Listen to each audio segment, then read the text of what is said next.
Hey, Brett, thank you so much for being in the Purposeful Mindset podcast with me. Honestly, I am super grateful that I have connected with you through Travis. I'm so excited to get to listen to your wisdom and your values and your top 5 life lessons that I know is going to blow my audience away. And I want to go straight into it, man. Like, honestly, Brett, could you tell everybody a little bit about yourself, what it is that you're currently doing, what it is that you've done in your life, and then kind of share with everybody at the beginning, like the 5 top things from the top of your head, like the things that you believe have really got you to the success that you have today, and how can everybody listening or watching on YouTube, how can they actually like implement and take action and execute these things in their life? Yeah, yeah. Thank you for that. I'm really psyched to be here. It's a ton of fun. Um, oh my gosh, I have such a big story. It's always hard for me to like, showcase this in a commercial in a way, commercial version. Uh, but it started out a long time ago, far, far away. I grew up in the Midwest in the United States, which was kind of a strange place to grow up. And I, uh, I wound up with sort of dual focus in my life. One of being a technologist, where I wound up knowing a lot about computers and wound up working for Microsoft as a technical evangelist and other companies like that, with a capacity to tell stories, because I was really good at taking technical information and turning it into things that people could understand.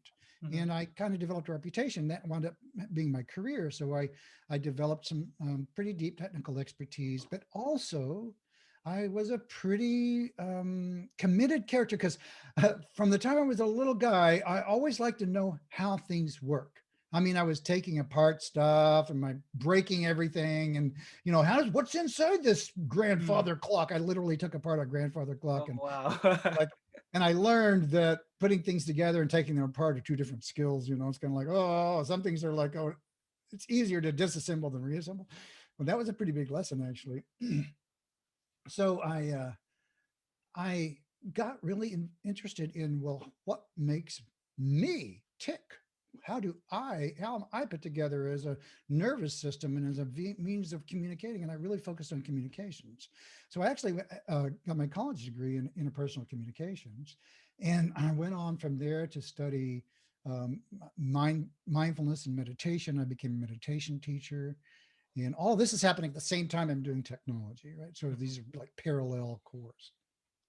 And so I became, I sought out some really expert teachers in somatic psychology and some other things like contact improvisation and even martial arts at one point.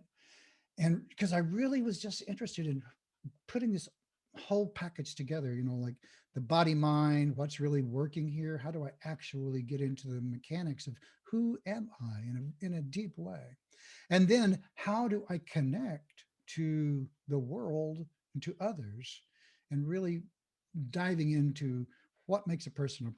How do we show up? What are our blocks? How do we get wounded? And studying psychotherapy, body psychotherapy, or I should say somatic psychotherapy, called Hakomi, which I studied, and also group dynamics. And all of that just deeply informed me in a way that transformed my life, plus my meditation experiences. And all of that was kind of feeding into my technology job as well, because when I walked into a room of people, I related to it completely differently than I ever did. And that transformed the way I did public speaking, because I was speaking to people all over the country from technical stages, Microsoft events and others.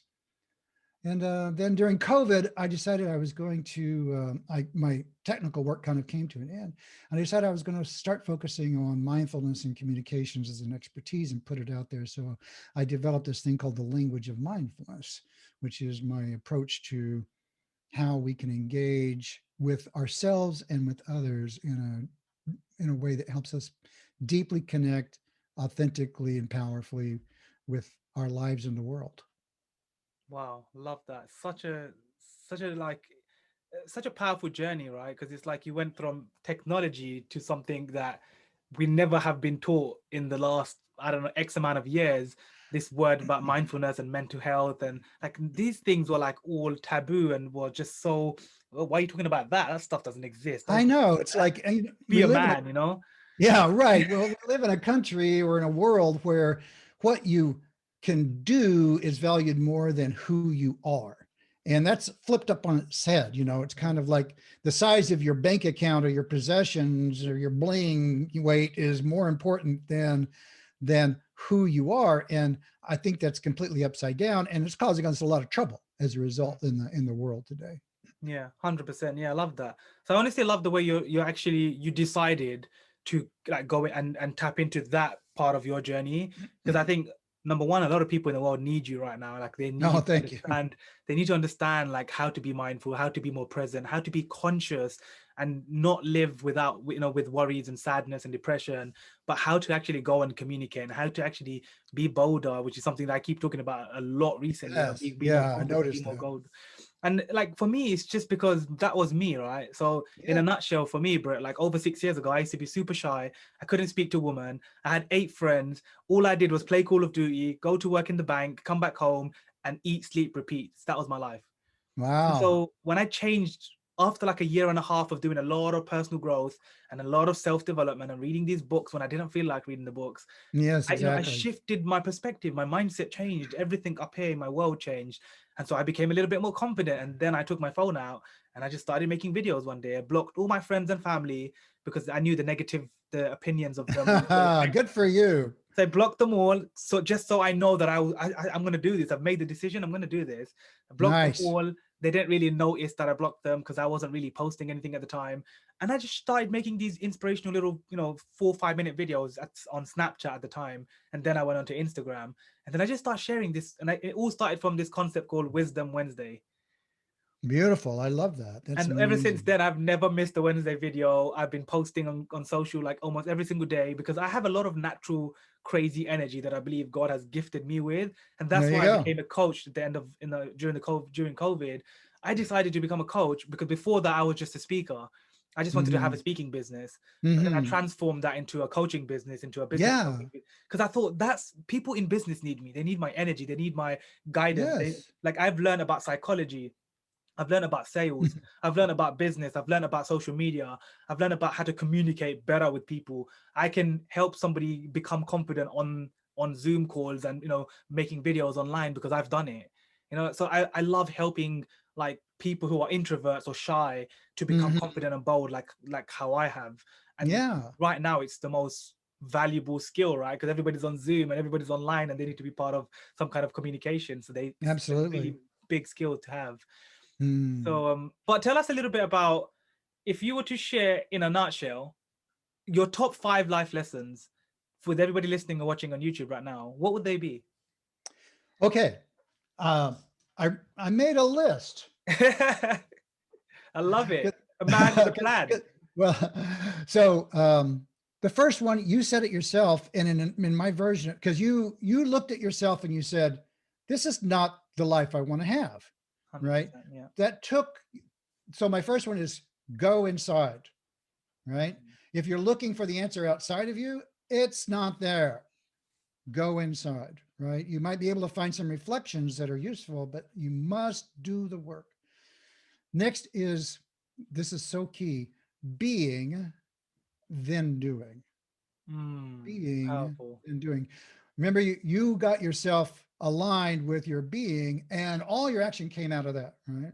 Yep, exactly. So being, then doing. Don't figure out what you're going to do before you figure out who you are, right? Yes.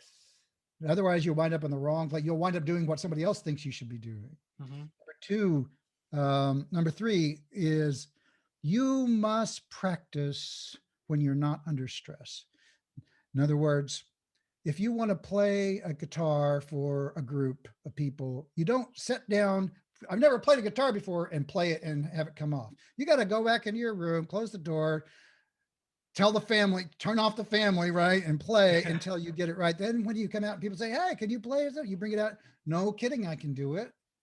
So the same thing's true with mindfulness and any other kind of approach where you want to be more present with people. You have to practice that when you're not under stress, so that when somebody comes at you and says, "Well, you know what, you really messed this up," instead of reacting, you have the skill set already created to be mindful. So practice a lot. Um, Commit to discomfort. Mm. is my number four. If you're ever going to grow, you've got to be willing. There's a statement, before brilliancy, you must be willing to look foolish to the crowd.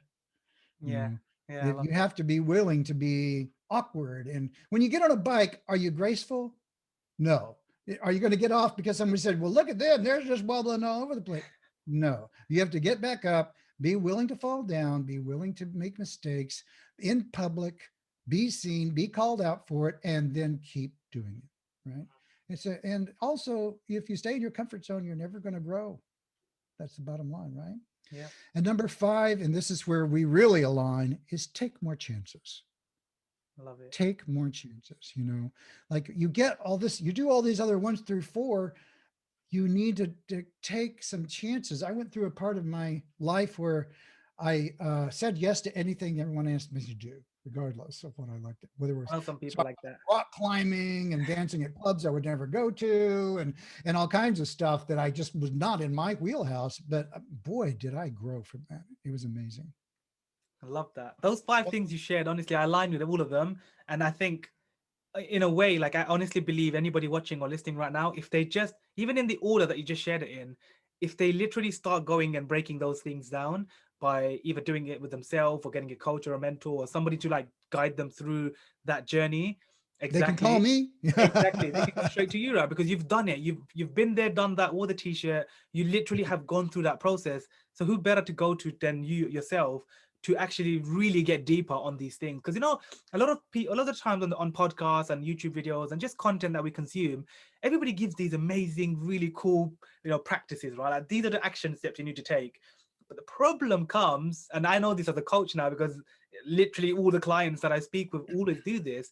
You have the action steps, you have the goals, you have the vision, but then nobody gets off their ass, like you said, the comfort zone. They don't go and they don't actually know where to start. The Well, hardest thing is to start. yes, exactly. Yes, exactly. You have to start, you have to do the work.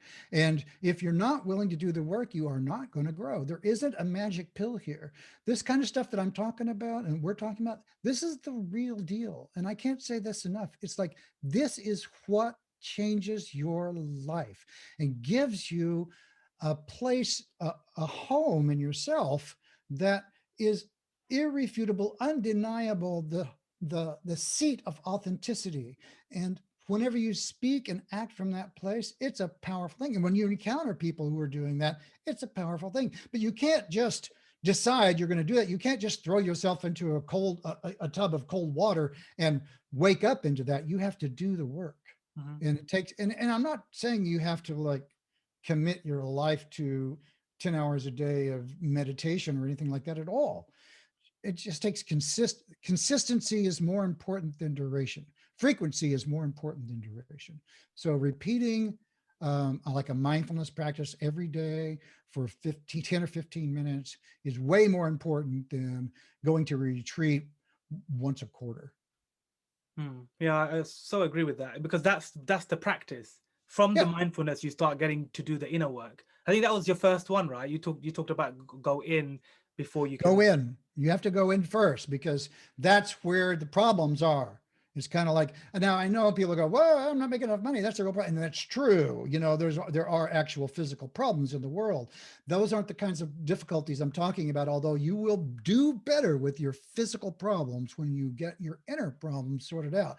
Maybe, I mean, there are people who aren't getting where they want to be in the world because they don't show up as who they really are in an interview or in a job day to day, or they show up in sort of a twisted sort of way because they're too afraid of being critical or they're too afraid of being outspoken. Or on the other hand, they're too afraid of being vulnerable. And so they're overspoken and they're over aggressive.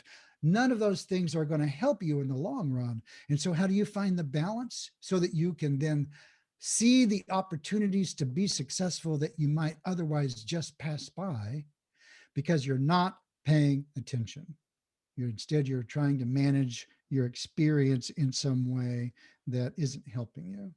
And there's no way to get an insight into that than to sit down, be still, and be present with who you are, what is going on for you now. And so all these things I mentioned, a lot of it is about becoming present to becoming aware of your in the moment experience. and developing a facility to express that with other people. Mhm. Yeah, I love that. Could you kind of like dive deeper about like into each one that you shared, just to give everybody a little perspective of your own kind of experiences and journey in each kind of step that you've written down. Yes, I could talk infinitely about each one. The go inside is so critical. I started off in a pretty intense meditation practice that was sort of a hybrid yogi or Indian practice mix with this guy named Yogananda, who came to the country and developed this self-realization society. So I was not involved with that directly, but sort of a brand of that. And it's really intense. So like, I'm going to sit down and become one with God, and really, a big aspirational thing, right? I'm going to be one with everything. And I can't say that that actually changed me in a very profound way, simply by developing the practice to close my eyes and be still and practice being present with whatever was happening inside. Now, that later shifted to be more generic rather than like a spiritual focus, to be more of just a mindfulness practice, which is literally just being present with what am I experiencing now.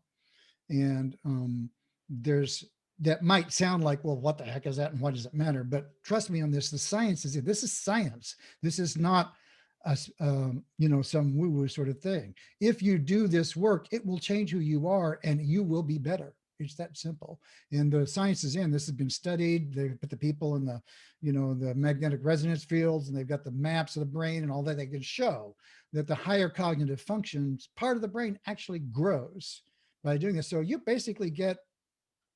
you change your actual neurology by doing this work.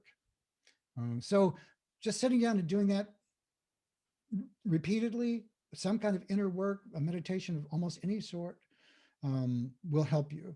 And so that's the part one. And then the other part that's really important to that about is being non-judgmental about it. It's not like because when you sit down and do that, the first thing that's going to happen is the other part later, commit to being just uncomfortable. You're going to have uncomfortable because your brain's going to go, what the heck? This is ridiculous. I am not hitting it. I'm sitting here just, being still and wasting time. The opposite is true. Instead, what's happening is you're doing one of the most important things you could ever do for yourself. But you haven't got what I call the somatic embodied experience of that yet.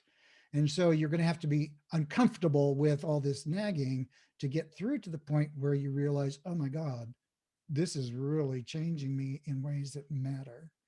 And then you're going to want more of it. Right? Yeah. So you have to hang out with that.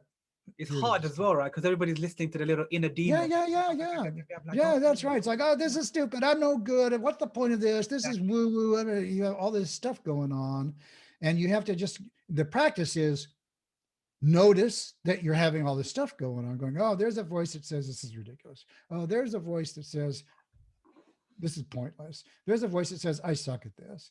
And there's a voice that says I really need to be doing X.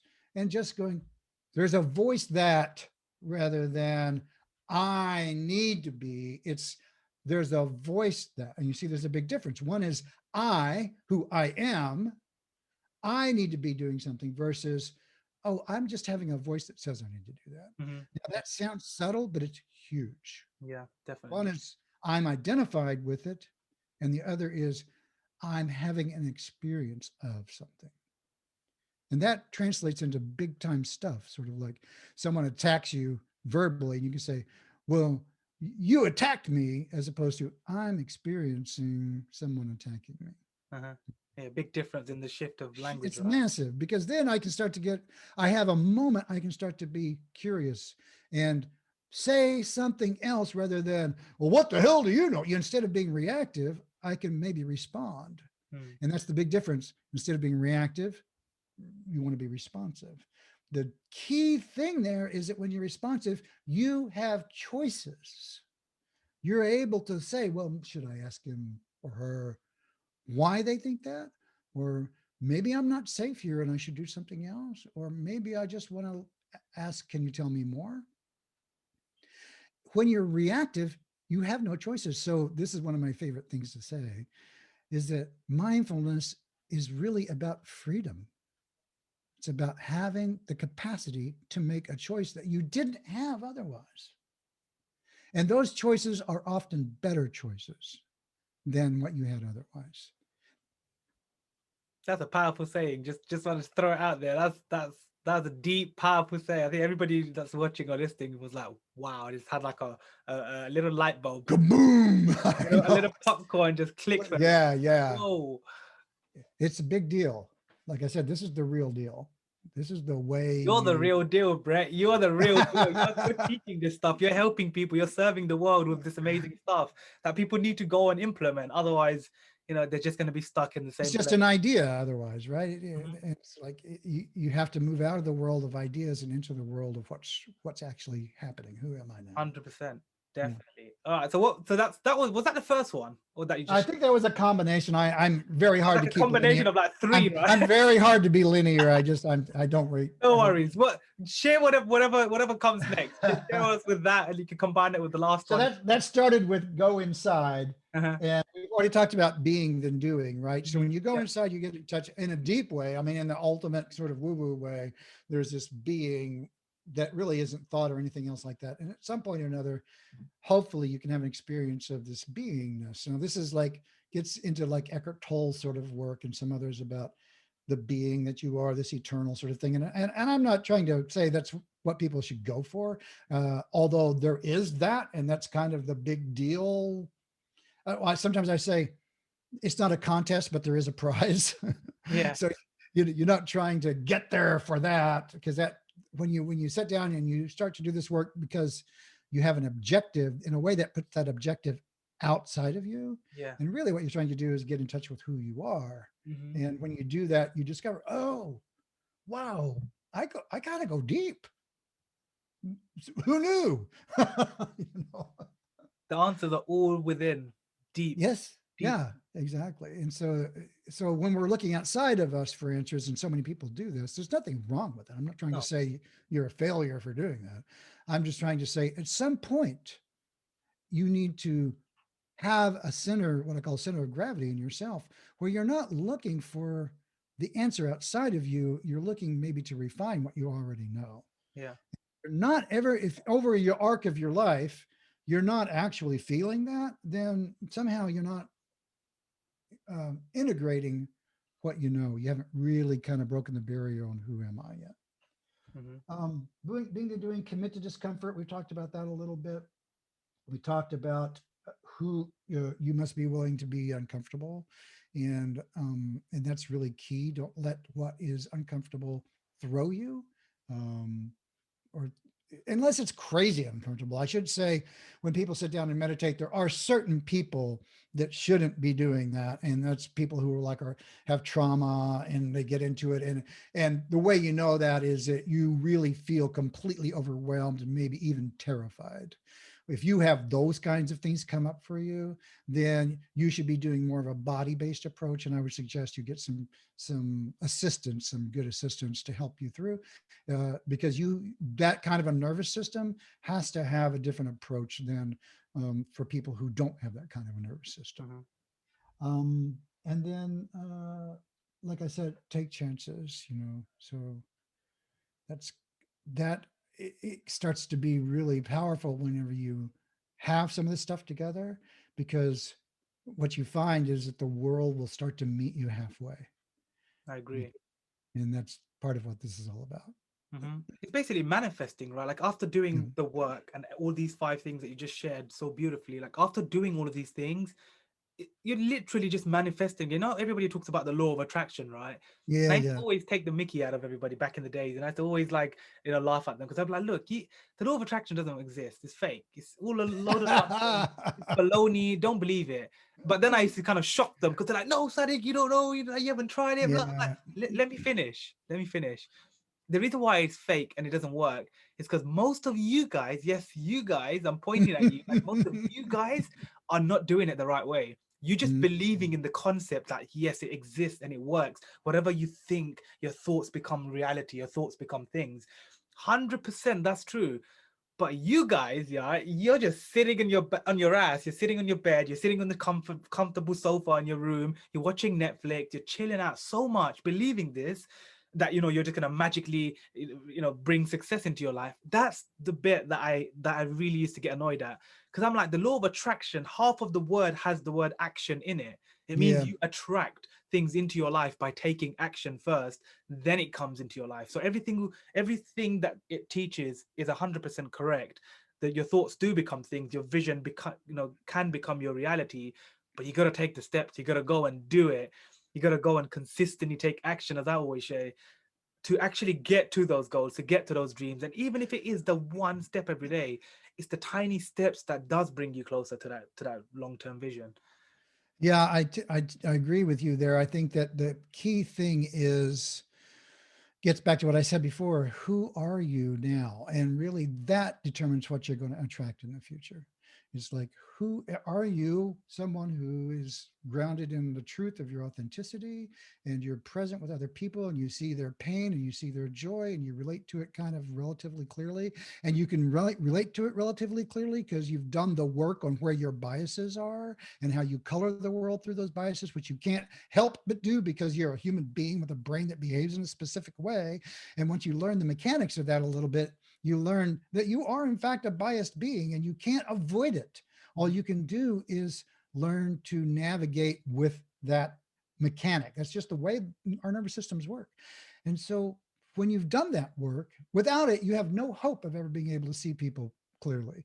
But once you begin to do that, then when you get excited about something, it has a powerful resonance field in the meta world, I would call it, you know, that can attract to you the kinds of things that are resonating with who you really are, as opposed to the other part of you. Like if you haven't done the work, who are you showing up as? You're showing up as some kind of a incomplete, half-shaded, sort of semi-muddled being who would like to have 1,000 Bitcoins drop into their wallet in the morning.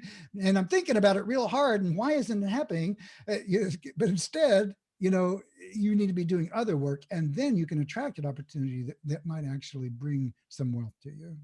Totally, 100%. I love it. Everything you said, bang, like spot on, hit the nail on the head, as they say. Like that was just beautifully put together, because it's, as you said, you know, when you do the work, when you really focus on finding yourself, knowing who you are without worrying about other people's opinions and worries and stress and other people who are trying to dictate our life. Yeah, and they will want to.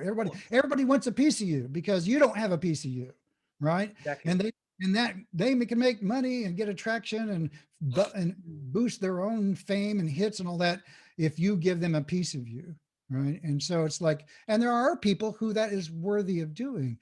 Those people are the ones who give that piece back, Yes, you know, and there are exactly. not a lot of them. They're There's not a not. lot.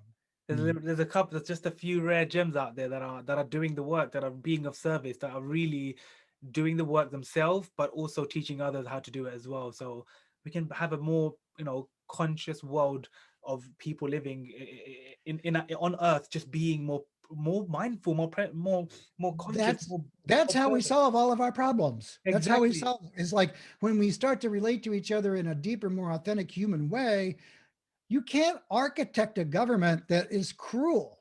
You just can't Exactly. do it, you know, Yeah. Yeah. or a business that is abusive to its employees or its customers.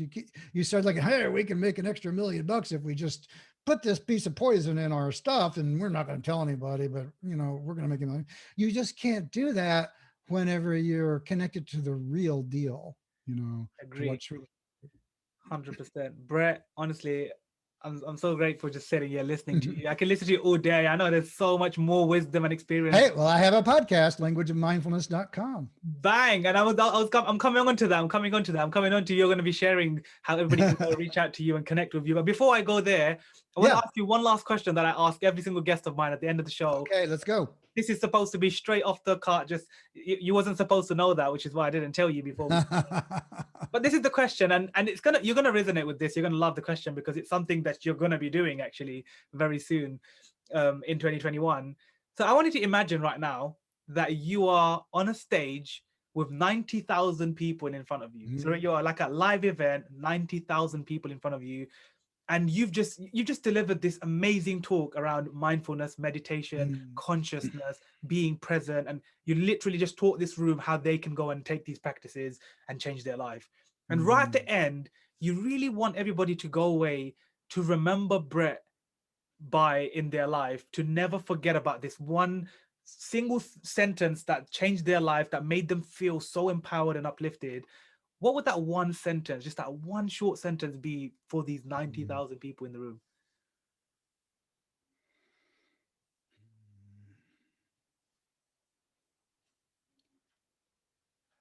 The world needs more of who you are. Love it. The world needs more of who you are. Tell us a little. Like you're leaving me like hanging now. Like I want a little bit more. I need a little bit more. Well, What do you mean by that? look at the work that you did, right? You did exactly that work. Mhm. You said, I need to be more out there, right? And what you've found by doing that is the world is receptive to you being who you are, right? But if you had told yourself before you started doing that, the one who was playing, Call of Duty forever, if somebody had walked in the room and said the world needs more of who you are, what would you have said? Get lost. Yeah, exactly, right. Get lost. So yeah, Stop but distracting me. the truth is the world does need more of who you really are. And once you woke up to that, you lit up, and it's just sort of flowing from who you really are. Your authentic self just can't help but manifest because you have a lot of energy and it's going to go, and that's a beautiful thing. So a lot of people are in that place. They don't really know that that's true. And so what I'm trying to do with a sentence like that or a question like that is to plant the seed that if they don't believe that they don't know who they are. And that when you connect to your truth, when you connect to your being, which we're all born with, this authentic self that is a magnificent expression of humanity, and everyone has it. And so when you speak from that place, it's a beautiful thing, and people resonate with it. And we need people expressing from that place and being in that place. So it wakes the beep up out of everybody else when they see it. And that's what I'm trying to do with that. And maybe it's not the best question, but that's really a powerful question for me to tell people, because when people start to get it, that it's not what they do that's matter, it's who they are that matters. And then from that, the doing is imbued with meaning. Uh-huh. Then, and the world needs that. Just like we said, this is mindfulness, and this authenticity is what's going to change the world. Oh my God, we need it desperately. Mm-hmm. So when people get real, in healing terms, when people get real, healing happens. The world heals, you heal, relationships heal, everything heals, and growth happens. So the world needs that. So the world needs more of who you are. Beautiful. I love that, Brett. Honestly, I'm so grateful that you shared that. I'm so grateful that that came from the top of your mind, fresh, authentic, vulnerable, just from your Mm. own journey, your own inner work that you've gone through as well. And I'm just so happy and I'm so thankful that I've had this conversation with you. But I really want everybody now to like go and connect with you and really find out more about this work that you do, and really ask for help, or get the stuff that you put out on your newsletter, or go Sure. and subscribe to your podcast, or tell everybody. I'm going to put every single link under the podcast show notes and all over YouTube, so hopefully everybody goes and connects with you and Thank signs you. up to the email list. But just for the people that are listening on the podcast, where can everybody go and find you, and which platforms do you kind of live on the most? Well, I do LinkedIn, Facebook a lot. I'm a kind of an older character, so that a lot of my audience is out there. But this applies to everybody, so I'm very happy to be talking to you. And it's relevant. I can't say it enough to particular people in your age and of that your generation are so lit whenever they get this work, and it's imperative that the younger generation really embody this, because there's a lot of work to do, and we need people who are aware and conscious to do the work. And so, yes, languageofmindfulness.com is my website. I have a podcast by the same name. You can look it up anywhere. And also on that website, there's a special page, language of mindfulness /now, NOW, takes you to a page where you can access a mindfulness meditation and an FAQ, a video FAQ about how to get started for those of you going, well, how do I even get started with it? That's how you can do it. And also, I'm available for coaching. I offer a free sample session for anyone who's interested. And you can find that on the website as well, languageofmindfulness.com. Awesome. And also you're writing your book soon. Your I book. am. I'm writing a book. It should be out in about 6 months. It's got a ways to go still, but I'm almost finished with the first draft.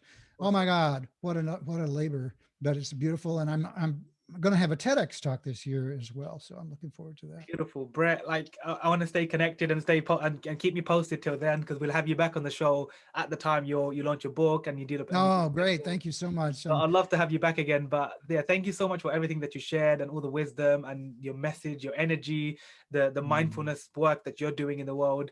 Just thank you for being of service. Because for me, somebody from a different younger generation, learning from people like yourself, like if we wasn't for people like yourself putting out the good work and the energy and the wisdom, then we wouldn't have the guidance, right? We wouldn't have had done this work. So thank you for being of service to the world. well, there's an old book that had a saying like, "Let those who have ears hear," and so I want to really thank you for having ears, and more than that, having arms and legs and feet and a mouth and putting it all out there. And so, right back at you, man. You're doing the work, and I really appreciate the way you're lighting people up. It's really powerful and appreciated. Thank you, Brett. I really appreciate that as well. Thank you so much. I will catch up with you really, really soon. But thank you so much for being on the podcast. And guys, as I always say, please go and reach out to Brett. Send him some love. Send him a love heart on LinkedIn. Send him a message. Go and get that. Go and sign up to his email list and really just take action on what he's doing, because there's so many people like Brett out there who are just giving this There are. information to you, and you're not taking it, you're not receiving it, you're not wanting to do the work and change your life. So go and connect with Brett. He's such an amazing, deep, vulnerable and authentic person that, as you can tell from the podcast, you can really learn and take his wisdom and value and implement into your life. So once again, Brett, thank you so much for being in the Purposeful Mindset podcast, and Mm. hopefully I'll catch up with you soon. Thank you kindly.